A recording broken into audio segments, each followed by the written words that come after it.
A major transformation in regional connectivity is on the horizon. Construction of the long-awaited China-Afghanistan Railway is officially set to begin in 2026. Once complete, this high-speed trade corridor will link Afghanistan's vast mineral wealth directly to China's Xinjiang region in just 10 hours. It will bypass key maritime bottlenecks like the Strait of Malacca and slash transportation costs by up to 40%. Welcome to today's video. If you're new here or haven't subscribed yet, make sure to hit that button so you don't miss essential updates on global developments. While the United States spent 2 decades and over $2 trillion trying, and ultimately failing, to stabilize Afghanistan through military intervention, China has taken a completely different approach. Diplomacy and development. By facilitating talks between Afghanistan and Pakistan, China not only helped reduce years of hostility, but also secured strategic development rights to the Aynak copper mine, valued at over $100 billion. That breakthrough helped pave the way for the China-Afghanistan Railway, a project that's far more than a logistics line. It's a strategic pivot. Once operational, the line will transport copper ore from Aynak, just 40 kilometers from Kabul, directly to Chinese industrial hubs, shaving weeks off shipping times compared to maritime routes. To appreciate this turning point, it's crucial to understand how rare this level of cooperation between Afghanistan and Pakistan truly is. Despite being neighbors, the two nations have been locked in mistrust and border disputes for decades, challenges that repeatedly blocked key regional projects, including the China-Pakistan Economic Corridor, a central pillar of the Belt and Road Initiative. From 2018 to 2023 alone, more than 200 attacks targeted CPEC infrastructure and personnel, raising major concerns about the feasibility of investment in the region. But China's steady diplomatic engagement is beginning to pay off. For the first time in years, Afghan and Pakistani leaders are working together, re-establishing diplomatic ties, appointing ambassadors, and coordinating border efforts. This is particularly noteworthy considering that, despite vast military resources, the United States was unable to foster similar stability over 2 decades. China's model, built on economic cooperation rather than military force, has shown to be more effective and more enduring. Afghanistan remains one of the least developed countries in the world, and foreign infrastructure investment could be transformative. Pakistan, meanwhile, also needs regional peace to advance its own development. China's Belt and Road vision offers both a path forward, using trade to build trust, infrastructure to drive growth, and shared goals to reduce geopolitical friction. The impact of this railway extends far beyond the Afghan border. For generations, global trade has revolved around control of sea lanes.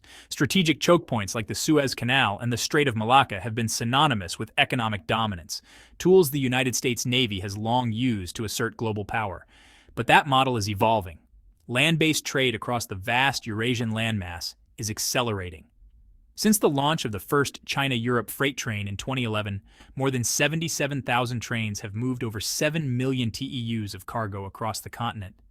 These routes cut delivery times by over 60% compared to ocean freight.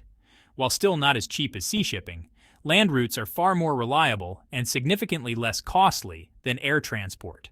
And unlike maritime paths, which can be blocked by natural disasters or geopolitical tensions, like the Suez Canal blockage or unrest in the Strait of Hormuz, overland routes are generally more secure, provided regional cooperation remains intact. This isn't just a logistical improvement. It marks a deeper shift in the energy, security, and strategic landscape of Asia. China, which has been the world's largest energy consumer since surpassing the United States in 2010, remains deeply reliant on oil from the Middle East. Around 80% of that oil passes through the vulnerable Malacca Strait, a long-recognized strategic choke point. But the proposed China-Afghanistan Railway offers an alternative. It would create a direct overland corridor linking Iran, Afghanistan, and Central Asia with Western China. Iran, holding the world's third-largest proven oil reserves, estimated at 18.67 billion tons, is set to play a major role in this new trade network.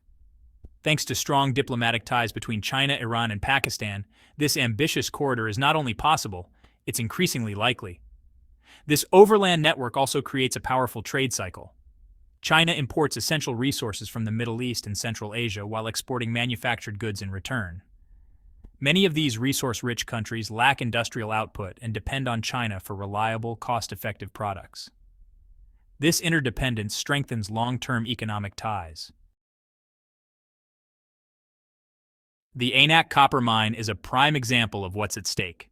Containing over 11.3 million tons of copper, it's among the largest untapped reserves on Earth. In 2008, a consortium led by China Metallurgical Group and Jiangxi Copper secured rights to develop the site with a proposed investment of $4.2 billion. However, political instability and changing governments stalled progress for years. Now, nearly 2 decades later, conditions are aligning for full-scale development to begin.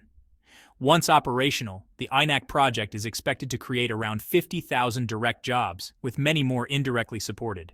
To grasp the scale, Afghanistan's entire GDP in 2023 was just over $20 billion, while the mine alone is valued at nearly 5 times that. On the logistics side, the benefits are just as striking. Transporting copper by rail from INAC to Kashgar in China will take only 10 hours, a full 15 days faster than sea routes, and cost 40% less. For a high-demand industrial material like copper, that speed and efficiency could significantly improve supply chain economics. But this isn't just about minerals. The railway is part of China's broader strategy to protect itself from maritime risks, especially potential United States naval blockades. In a crisis scenario, routes like the Malacca Strait could be disrupted, jeopardizing China's energy imports and trade. With viable land routes emerging, China is systematically reducing that vulnerability. The United States has responded quickly. Just one day after the Afghan-Pakistani peace deal was announced, the White House froze $3.5 billion in Afghan central bank assets held abroad. But as impactful as that move was symbolically, it pales in comparison to the $100 billion value of the Anak mine.